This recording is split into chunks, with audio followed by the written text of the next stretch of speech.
전치사를 공부하기는 굉장히 어렵습니다. 뭐라고 딱 한마디로 얘기하기가 힘들기 때문에 그래요. 이번 시간에는 전치사 for를 좀 볼 건데 for를 얘기를 하면서 against와 같이 좀 얘기를 할 거예요. 그게 좀 이해해 조금 더 낫습니다. 자, 진행 보도록 하겠습니다. 전치사 for는 이 정도의 뜻으로 생각해 주시면 될 거예요. 그러니까 순방향, 순응, 교환, 그 다음에 접속사로 쓰이는 거, 이거는 뒤에 주어동사 나올 경우를 얘기합니다. for 뒤에요. 그 다음에 정말 힘들고 짜증나는 거, 의미상의 주어라는 것 있죠. 요렇게 역할이 있습니다. 먼저 순방향, 순응 이거부터 좀 볼게요. A great pleasure, 큰 기쁨, for me, 나에게 순방향을 얘기한다는 겁니다. 큰 기쁨, 나를 위한, 이 정도로 해석이 되죠. He gave, 그는 줬다 그의 삶을 for his country, 그의 나라를 위해, 이제 나라랑 이 순방향으로 준다는 얘기입니다. He works for an oil company. 그는 일한다 이 회사를 위해서 순방향 순응으로 얘기하는 겁니다. 이거 같은 경우가 나 삼성에서 일해, 현대에서 일해, 뭐 취직했어 이렇게 얘기하는 거요. I work for 삼성 뭐 이런 식으로 얘기를 하게 됩니다. 여러분들은 이거 하나 정도는 익혀두시는 게 익혀두시기를 권해드립니다.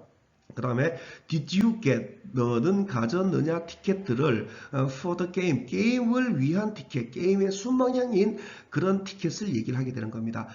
멀리 가는 게 아니라 이 for를 보고요. 티켓, 그죠? for the game, 게임을 위한 티켓, 게임을 뭐 이런 식으로 이해를 해주시면 됩니다. 그 다음에 순방향이기 때문에 방향의 개념이 당연히 있습니다. The train for London, 런던을 향하는 기차 이런 개념이 되게 됩니다. 그 다음에 교환의 개념은요. 당연히 교환을 하려면 순방향, 순치의 개념이 당연히 있어야만 됩니다. 이렇게 같이 인식을 하셔도 돼요. I paid $50. 나는 지불했다 $50를 for the camera. 이해가 되죠? for the camera 이런 식으로 들어가게 됩니다. He gave her, 이 문장을 조금 보십시오. 이거 죄다 사전 예문입니다. 그냥 제가 막 지어낸 거 아닙니다.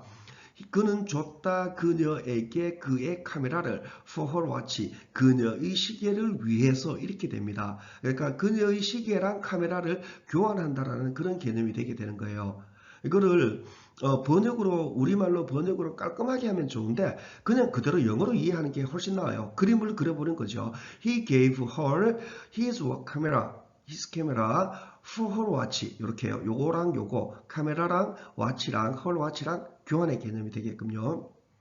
The eggs, 알들, 계란들은 3,000원이다. for 10, 10개를 위해 가지고 10개랑 교환해 가지고 3,000원 이렇게 들어가게 됩니다. 놀랍게도 3,000원이라는 이 지문이 있더라고요. 사전에요. 그래서 좀 놀랐습니다. 그 다음 접속사로 쓰인 거는 접속사는 뒤에 주어동사 튀어나오는 걸 보고 얘기를 해야 됩니다. 이 경우에 쓰이게 되는 for 같은 경우에는 거의 because의 뜻이나 다를 바가 없어요. 내버려둬라 me, 나를 내가 머무르도록 for I am tired. 왜냐하면 미리 하는 것 아닙니다. 내가 지쳤기 때문에 이런 식으로 해줘야 됩니다. 그러면 만약에 let me stay 해석을 했어요. for 무엇을 위해서 이런 식으로 들어가게 됩니다. 더 가야 되는 겁니다. 뒤에 주어 동사 나오는 거 보고 주어가 동사이기 때문에 이런 개념이 되게끔요. She must be happy. 그녀는 행복함이 틀림없다. must라는 단어를 뭐 해야만 한다라고 외워두시는 것은 절대 권하지 않습니다. 그녀는 행복함에 틀림없다. 이렇게요. 다 보시면은 금방 나옵니다. must만 딱 보게 되면은 그녀는 해야만 한다. 이렇게 봐버리게 될 것 같으면 이 뒤로 전개가 안 됩니다. must be happy, she must be happy 이랬을 것 같으면 she must be happy 이걸 다 해석한다고 생각하시면 돼요. 그다음에 for she is dancing, 그녀가 춤추고 있기 때문에 이렇게요. 그녀를 위해 이런 식으로 for 이렇게 for 글자 이렇게 보고 for she를 그녀를 위해 해버리면은 이 뒤에 거는 3번 하면 3번 다 다르게 나옵니다. 10번 하면 10번 다 다르게 나오고요. 그거는 공부가 아닙니다. 그 다음에 의미상의 주어 for 목적격 하면서 이렇게 얘기하는 거 있죠. 그거가 되는 거예요. 그 얘기가 됩니다. 이거는 좀 억지로 조금 익혀두시는 수밖에 없습니다. It is time, 이것은 때이다. for me, 나를 위한 내가 갈 이런 식으로요. for me 이거를 얘기했을 때 이 for me 이 자리에서 바로 의미상의 주어 개념으로 바로 이해하기는 굉장히 힘이 듭니다. 그냥 나를 위해 이 정도로 해주셔도 상관없습니다. 단지 to go 할 때 내가 갈 것은 이런 개념으로 의미상의 주어를 넣는 겁니다. It is not for me. 이것은 is 아니다. is not 아니다죠. for me 나를 위해서가 아니다. 이런 식으로 글자를 다 해석해 놓고 가는 게 훨씬 낫습니다.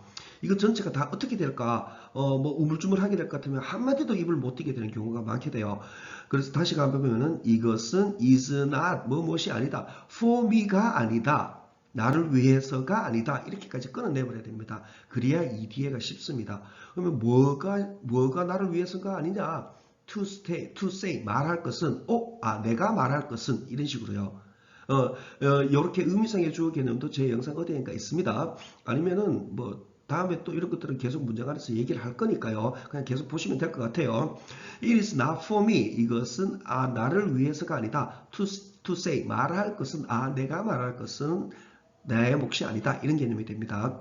어떻게 네가 해야 할지를 이것을 이렇게 들어가게 됩니다.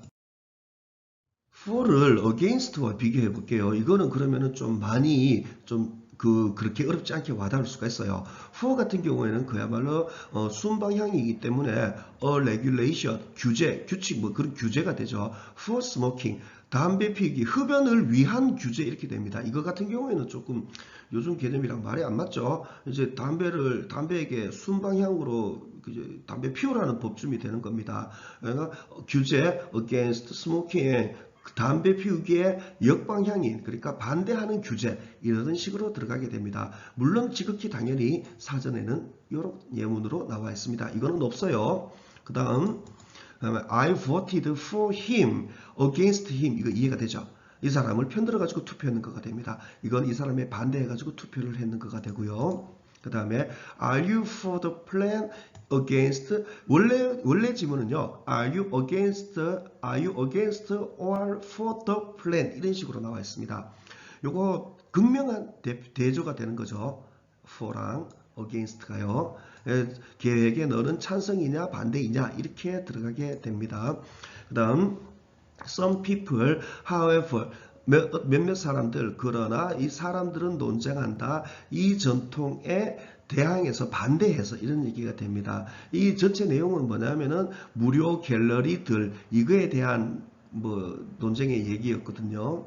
이렇게 보시면 되고요. 만약에 for를 쓰게 될 것 같으면 내용 자체는 완전히 많이 달라지게 됩니다.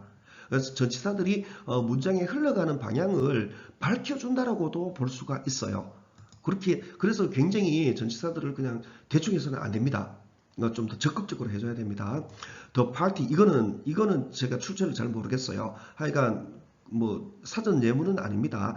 The party 이 당은 결심시켰다 him 그를 determine나 이런 것들을요 그냥 결정하다 결심하다 이렇게만 해버리면 이 뒷관계가 잘 안 들어갈 경우가 많습니다. 좀 더 강하게 타동사로 결심시켰다 결심하다 이렇게 하면 이건 안 들어가요. 결심시켰다 이런 식이 되게끔요. 결심시켰다 him 그를 그 다음에 to vote 투표할 거라는 거죠.